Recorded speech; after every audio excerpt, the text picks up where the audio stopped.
Well, for 20 years, a Wisconsin woman has kept her abortion story private. As she decided now is an important time to speak up about her experience, and she hopes her story shows the decision to end a pregnancy is rarely simple. This is the preemie hat. 20 years have passed. He was less than a pound.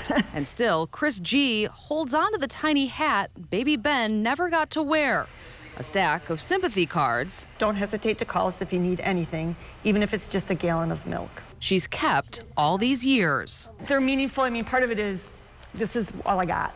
Chris, who preferred not to use her last name, was already a mom to an 18-month-old in 2002 and pregnant for a second time. So 20 years ago, I was eagerly awaiting my second child, and my water broke at 18 weeks. Scarily, when that happens, an infection sets in, and the infection is fatal. She struggled, deciding what to do. I had to accept that if I didn't terminate my pregnancy and save my life, my 18-month-old child was going to be motherless.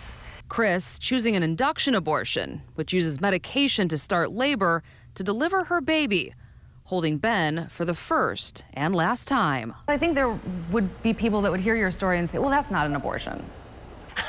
Yes, so many people say that. They're like, well, that's not really an abortion, Chris. And I'm like, no, it really is. I decided to tell my story about how an abortion saved my life. That's why Chris started telling her story, to show the impact abortion has on women and families. I think it's important now for me to speak out and explain that this does impact them, that abortion is part of a continuum of care that women need to navigate pregnancy and childbirth. Without Roe v. Wade, an 1849 law in Wisconsin makes abortion a felony.